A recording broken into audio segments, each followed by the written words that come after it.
तो आप देखिए किस प्रकार से कोलियारी में चोरी की घटना को लेकर आज ग्रामीणों में बड़ा आक्रोश दिखाई दिया। लंबे समय से यहाँ चोरी हो रही थी और चोरी डकैतियाँ जैसी घटना को हत्या को जहाँ अंजाम दिया जा रहा था। आज सामाजिक संगठन और पूरा गांव का प्रतिष्ठान आज बंद रखकर आज यहाँ पर विरोध प्रदर्शन किया है। स्वयं यहाँ कैबिनेट के मंत्री जो कि यहाँ से विधायक भी हैं, उनको फ़ोन लगाया गया और कानूनी व्यवस्थाओं के ऊपर एक बड़े सवाल खड़े किए गए। आखिर ये चोरियाँ क्यों हो रही है, आखिर ये डकैतियाँ क्यों हो रही है, आखिर इनका जिम्मेदार कौन है। आज सभी सामाजिक संगठन यहाँ पर पहुँचे हैं।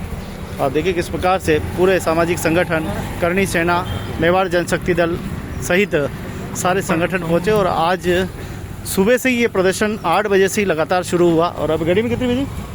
अभी सर जी 1:30 बजे की घड़ी में और तपती धूप के अंदर भी संघर्ष करते रहे, लेकिन पुलिस के एक भी बड़ा अधिकारी मौके पर नहीं आया, नहीं इनका ज्ञापन लिया।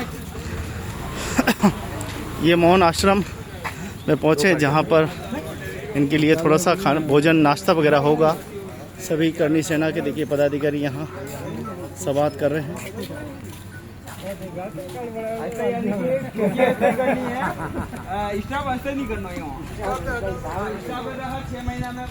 तो मोहन आश्रम में थोड़ा सा भोजन का कुछ प्रबंध किया है सभी ने, करणी सेना और गांव के,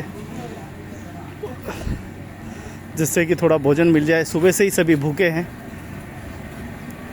और यहाँ पर देखिए दाल वाल कुछ खुशबू आ रही है। तैयार होगी बाटिया? ये बाटी तैयार हो चुकी है।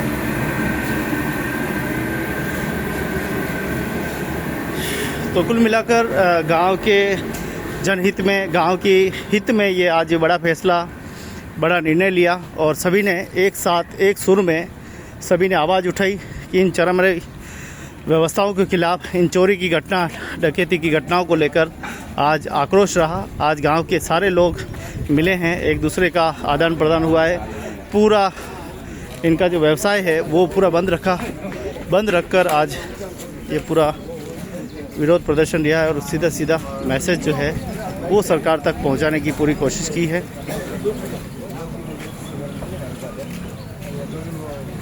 तो आप देखिए 1000 से 1500 की संख्या है और बड़ा दुर्भाग्य है कि इस गांव में इतनी बड़ी संख्या होते हुए सिर्फ 2 कांस्टेबल और अस्थायी चौकी है। तो गुरुदेव ने मंत्री जी से बात की है और मंत्री जी ने क्या कुछ कहा? गुरुदेव क्या कहा मंत्री जी ने? मंत्री जी ने कहा है, अभी हमारी बात हुई है तो मंत्री जी ने कहा जल्द ही बात को संज्ञान में लेते हैं, प्रशासन के ऊपर भी थोड़ा अपना बना के एक्टिव करेंगे और जल्द ही चौकी को आगे स्टाफ भी बढ़ाएंगे और कुछ कमी पेशी होगी तो मंत्री जी ने अभी मेरे से बात की है तो वो जल्द इसको ठीक करेंगे। अगर यही मामला आदिवासियों से जुड़ा होता तो मतलब भी तो पूरी फोर्स आ जाती यहाँ। हाँ नहीं, ऐसा कोई आदिवासियों से नहीं, ये भी हमारी राजपूत करणी सेना और यहाँ की जनता भी कम नहीं है। आदिवासी भी हमारे साथ में ही है, ऐसा नहीं आदिवासी कोई अलग है। नहीं तो ये जब राजनीति उनको करनी होती तो तुरंत आ जाते। हाँ नहीं, राजनीति करने के लिए आएंगे तो अभी भी आ जाएंगे ना, ऐसा कोई विषय नहीं है। राजपूत करणी सेना कोई पीछे हटने वाली या जनता, पर हम चाहते हैं कि शांतिपूर्ण तरीके से प्रशासन अपना काम कर ले, नहीं तो वो स्थिति भी बन सकती है। ये तो मैं मीडिया के माध्यम से कह सकता हूँ कि जल्द ही मंत्री वगैरह जितने भी तमाम अधिकारी वगैरह है, एसपी महोदय है, तो इस बात को तुरंत संज्ञान में ले और ऐसी घटनाओं पे तुरंत रोकथाम करने की लगा ले। बकाया ऐसे आदिवासियों के ऊपर ही नहीं है, आदिवासी जैसे करते हैं ना वो, उन्होंने सारा के लिए हमारे सैनिक जानते हैं। उन्होंने देखा है तो प्रशासन जिम्मेदार रहेगा, प्रशासन की जिम्मेदारी रहेगी। हमारे को तो उसको बात को अवगत करवाना है।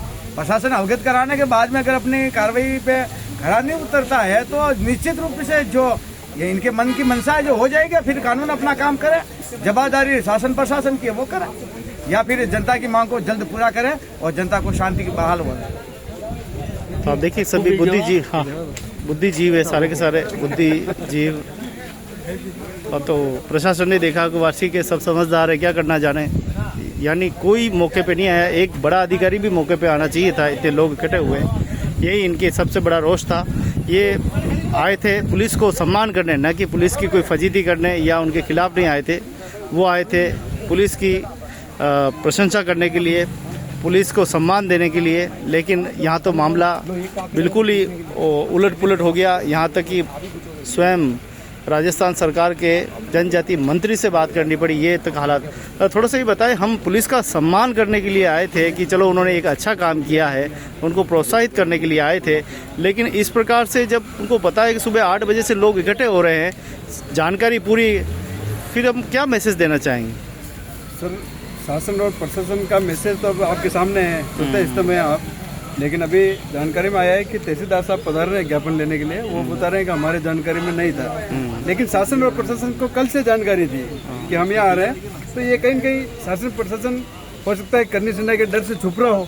मैं तो इसको यही मानता हूँ कि या तो शासन प्रशासन अगर उन्होंने वाकई में कोई अच्छा काम किया होता तो वो आते और अपने हाथ से शुभकामनाएं लेके जाते, लेकिन हो सकता है कि उन्होंने अभी तक सिर्फ प्रेस कॉन्फ्रेंस के आनंद फानंद में कर ली हो।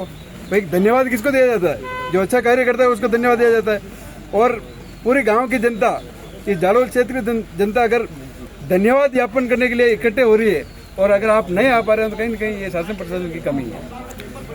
करणी सेना से हो सकता है भयभीत होकर, ऐसा तो नहीं किसी निर्दोष को पकड़ लिया हो? मैं क्या बता रहा हूँ कि निर्दोष को कभी सजा हो नहीं सकती और दोषी बच नहीं पाएगा। अगर शासन प्रशासन आज अगर गुमराह करने की कोशिश कर रहा है तो कल पर्दे खुल जाएंगे और फिर जो इस मामले को उलट पुलट करने की कोशिश करेगा वो यहाँ से रवाना कर दिए जाएंगे। इसलिए शासन प्रशासन से भी मेरा निवेदन है कि आप गलतफहमी में ना रहें। ये करनी सेना पहले भी काम करती है, करती रहेगी और सदैव करेगी। इसलिए कोई गलतफहमी हो तो भी मीडिया के माध्यम से मैं निवेदन कर रहा हूँ जिलाध्यक्ष प्रवीण सिंह जला कि गलतफहमी हो तो निकाल लेना। जय भवानी। जय